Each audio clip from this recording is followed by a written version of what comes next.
Cabinet मंत्री राजेश धर्माणी ने मुख्यमंत्री सुखविंदर सिंह सुक्खू के द्वारा घोषित बजट को लेकर प्रतिक्रिया देते हुए कहा कि ये एक ऐतिहासिक बजट है। मुख्यमंत्री सुखविंदर सिंह सुक्खू ने इस बजट में रखा है कर्मचारी, किसान एवं बागवानों सभी वर्गों के हितों का ध्यान।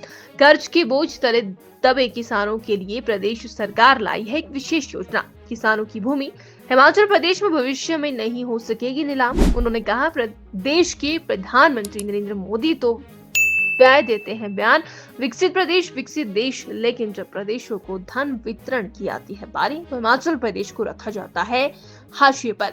अगर विकसित देश का सपना प्रधानमंत्री नरेंद्र मोदी साकार करना चाहते हैं तो आर्थिक तौर पर हिमाचल प्रदेश के हितों का भी ध्यान रखना होगा।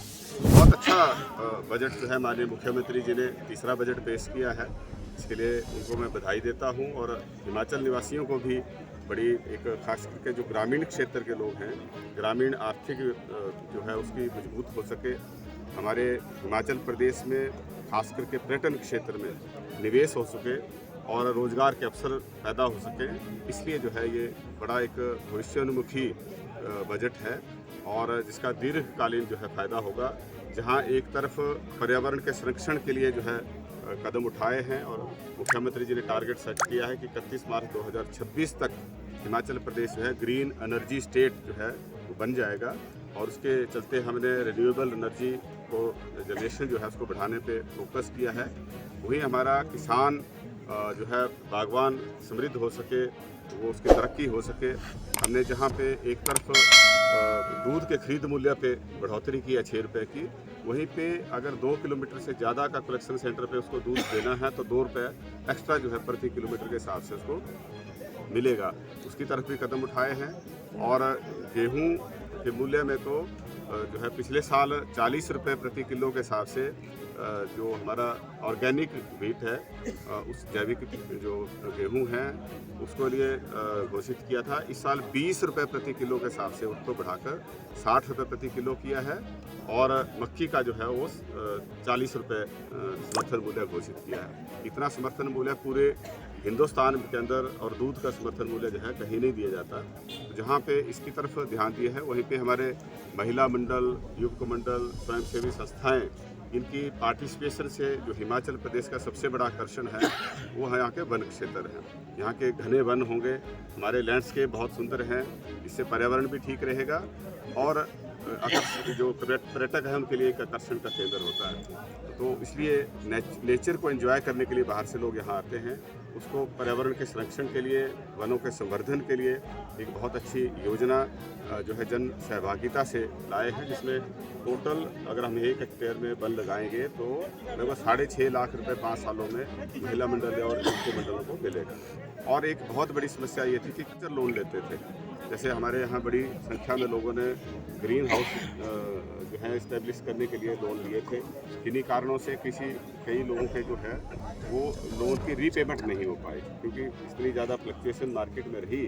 तो ऐसे जो व्यक्ति हैं उनके ज़मीन जो खास करके एग्रीकल्चर ज़मीन है वो उनको मजबूरन जो है बेचना ना पड़े, इसके लिए भी योजना लाए हैं। वो वन टाइम सेटलमेंट आएगी और जो टोटल ब्याज का पैसा होगा उसका 50% जो है वो सरकार वहन करेगी। तो ये इस तरह से क्रांतिकारी कदम जो हैं ये उठाए गए हैं। हमारे जो ग्रामीण विकास से संबंधित पंचायती राज संस्थाओं के जितने भी पदाधिकारी हैं उनके मानदेय में वृद्धि की है और मनरेगा जो वर्कर्स हैं पिछले साल इसको बढ़ाकर पहले जो है 240 से बढ़ाकर 300 रुपये प्रतिदिन दिहाड़ी की थी। इस साल इसमें और बढ़ोतरी करके जो है वो 40 रुपये की बढ़ोतरी इसमें की है। 320 रुपये प्रति व्यक्ति जो है वो प्रतिदिन की दिहाड़ी इससे सुनिश्चित होगी। तो इस तरह से बड़ा एक कदम जो है खास करके ग्रामीण क्षेत्रों के लोगों की जो है आर्थिक स्थिति मजबूत करने के लिए ये कदम उठाए हैं और टेक्नोलॉजी के ऊपर बड़ा फोकस रहा है। बागवानी में भी जो है नई तकनीकों का इस्तेमाल कर सकें, डिजिटल टेक्नोलॉजी का इस्तेमाल कर सकें और हर व्यक्ति को जो है समय पर जानकारी मिल सके और हर व्यक्ति जो है इससे लाभान्वित हो सके।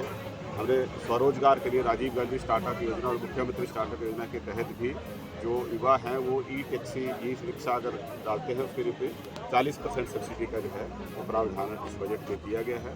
बहुत अच्छा बजट है जिससे जहाँ रोजगार के अवसर पैदा होंगे वहाँ पे हमने राजस्व बढ़ाने के लिए भी कदम उठाए हैं, ये बड़ी सराहनीय है।